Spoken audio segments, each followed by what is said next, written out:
thank you very much for coming. Welcome to London. First of all, congratulations. You have a new baby. How was that experience? Thank you very much. His name is Grigor. He's 8 months, and I am very happy. His name is Grigor? Yes, Grigor. Yeah. Have you had a lot of sleep? Yes. Normal, okay. Normal. How much are you looking forward to this fight with Chris Eubank Jr.? 2 times.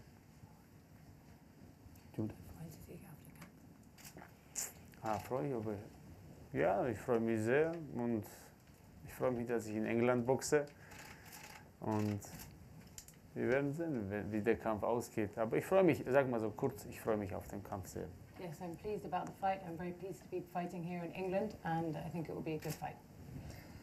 And you won your last 2 fights, so do you see this fight as a way to get back to the top, to have another world title fight, potentially?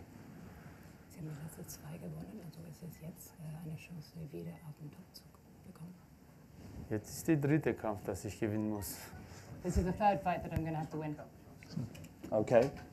Chris, how are you? How have you been since we saw you in February? I've been good. I've been in the gym, which is what I'm supposed to be doing. And have you been itching to get back into the ring as soon as possible? Most definitely. You know, I want to be active, and you know, this is it's a great opportunity for me. I want to fight at least 3-4 times a year, so you know, we're well on our way to making that goal now. How much respect do you have for this man who's been in the ring and has obviously been a world champion at 2 weights as well, and has been in the ring with some really big names, Carl Froch, Andre Ward, and obviously Ramirez recently as well. How much respect do you have for him? I respect every fighter. That's anybody that steps into the ring has my respect. He's done what he's done in his career, but this is my time now. You know, this is the next generation. I've been preparing my whole life to fight the best. You know, and now I've got an opportunity here to fight one of the top super middleweights in the world, and to really make my stamp on the division. So I'm ready. And what do you make of his style from what you've seen when you've watched him? He's strong. He's strong. He's a come forward fighter, but he's one-dimensional. He's very good in that one dimension, but a one-dimensional fighter can't beat me. I see a lot of holes in his game, and I'm going to exploit those holes ruthlessly. Arthur, you're one-dimensional, Chris says. Er hat gesagt, dass du nur eine Dimension zum Kampf hast. Ja, sag ich habe meine eigene dimensionale Taktik. Das ist unser System. Wir haben nicht so 20 Taktiken, wir haben eine, die korrekte. Yes, I have one dimension, one tactic. We don't have 20 different tactics. We have one, and that's the right one. But you're not concerned that Chris says you only have one tactic and he knows how to beat it? Sie sind nicht besorgt. Was? Sie sind nicht besorgt. Warum er gesagt hat, dass du nur eine Dimension hast. Das ist unsere Taktik. Wir gehen mit unserer Taktik durch dick und dünn. Und wir gewinnen mit der Taktik, wie mein Trainer Uli Wegner macht. That's our tactic. It's a tactic that we use, and it's a tactic that we win with, as my trainer will tell you. You've got a very good... You've fought a lot of British boxers. You lost to Carl Froch, but you've beaten a lot of the others. You've beaten Martin Murray, and you've beaten Paul Smith as well. How confident are you when you come up against a British boxer in particular? Sie haben schon gegen viele Briten gewonnen. Also ist das jetzt, sind Sie bequem? Was man gemacht hat, ist gut. Was man nicht gemacht hat, ist auch gut. Das ist alles Vergangenheit.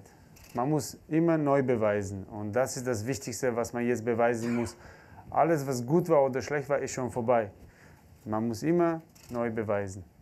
Whatever is in the past, whether it was good or bad, you have to prove yourself again and again. When you have a look at the box rec ratings, which a lot of people do as a sort of independent judges of these things, you're 4 and 5 in the super middleweight rankings. Does this feel like the right fight at the right time for you? Yes, this is. I said after I won the IBO world title, you know, I want to fight the best now. I'm at the stage in my career where I need to be fighting the best or fighting for titles. He's very highly ranked in the super middleweight division. I'm not a super middleweight, I'm a middleweight. I walk around at 12 stones, but my ability, my passion, my speed, my determination enables me to, you know, surpass or, you know, it counteracts the weight. So I'm not worried about fighting a bigger man. You know, I have a game plan here. I know the type of fighter he is, and I know what I need to do to beat him. You prefer fighting at super middle, even though maybe you say you're more naturally a middleweight. You prefer the super middleweight. There is no preference. I don't have a preference. It's I want titles and I want names, and I want you know, the fights that are going to bring me the you know, they're gonna build my legacy and make me the most money. This is a great opportunity here against a man like Arthur Abraham to you know, to silence some of the haters. Let's put it that way. You feel you've got some out there? Just a few, one or two. Why is that? Why do you think they're out there? Listen, I've had haters, doubters, naysayers, you know, from the moment I stepped into the ring 5 years ago, 5-6 years ago. You know, that's part and parcel of the sport. You know, I guess this is a fight that you could say we'll silence one or two of them because, you know, some people like to say that I haven't been tested or, you know, well, yeah, but I haven't been tested, and you can't say that against a man like him. Do you use that as a motivation? What people say about you, what you read occasionally? Does it motivate me? I guess you could say that. You know, it's something I've dealt with my entire career. You know, people saying that I'm only where I am because of my father, and you know, if it wasn't for the opportunities I've been given, you know, I wouldn't be where I am today. But you know, as I've said before, it doesn't matter what your name is. If you can't fight, you can't fight. You can't inspire the public. You can't have, you know, people respect what you're doing, and the amount of followers I have, and the amount of interest I bring to the sport. You know, it doesn't matter what your name is. If you can't fight, then you're not going to generate any of that. So I don't really read too much into that. All I do is focus on what I need to do to be the best fighter I can be. There may well be a decision on this quite soon. Do you want this to be a final eliminator for the IBF title? Like I said, I want the belts. Groves, the Gale, these are the fights that I deserve to be in, and beating Arthur Abraham will solidify that claim, and I'm sure we'll be able to get those fights on, you know, this year, if not early next year. You know the Eubank name very well. Chris Senior has just come into the room as well. What did you watch a lot of his fights? What does the Eubank name mean to you over the years? Was bedeutet die Name Eubank für dich? Ja, also ich kenne ihn. Er ist eine ganz große Boxer, hat in Deutschland auch sehr oft geboxt, hat für sehr gute Kämpfe gemacht. Und so wie er gemacht hat, so kennen alle wissen, er ist ein guter Showman und auch ein guter Boxer.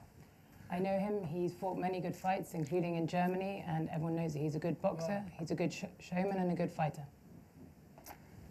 And do you want this to be a final eliminator maybe for an IBF title as well? Because if it were to be, you've got another chance if you were to beat Chris Eubank at a world title. Wollen Sie über einen IBF-Titel jetzt kämpfen? Für mich ist wichtig dieser Kampf, dass ich diesen Kampf gewinne. Danach, alle Optionen sind offen, dann mache ich den nächsten Kampf. Wichtig ist, dass ich diesen Kampf gewinne. The important thing now is to win this fight, and after that, there may be more fights. We'll see what happens then. What have you made of Chris Eubank Jr. when you've watched his fights? What do you think his strengths are? What do you think you need to work on to try and beat him? Was meinen Sie über Chris Eubank, danach Sie Ihre Kämpfe gesehen haben? Ich brauche Ihnen jetzt nicht so viel über seine Taktik verraten. Ich zeige euch im Ring. I don't really need to talk so much about his tactics now. I'll show you all when I'm in the ring. Okay. Anybody like to ask some questions from the floor? We could have one-on-ones upstairs in the rumpus room with some photos as well. Anybody got any questions they want to ask in the meantime?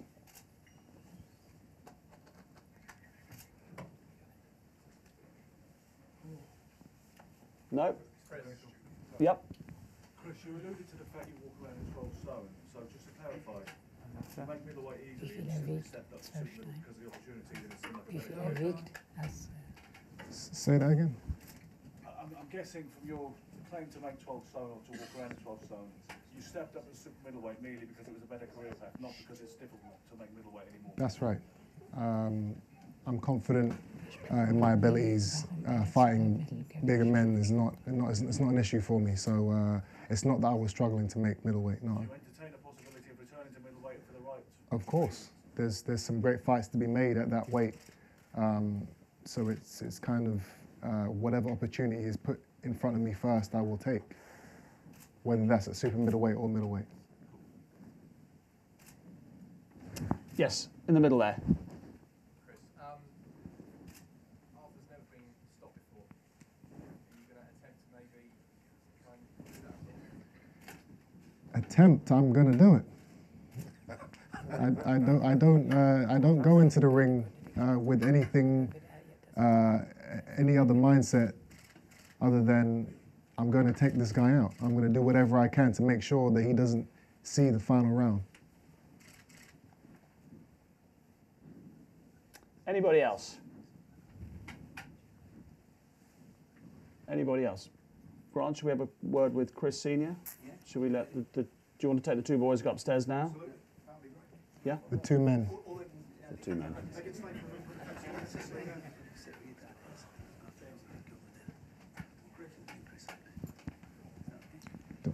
Am I needed?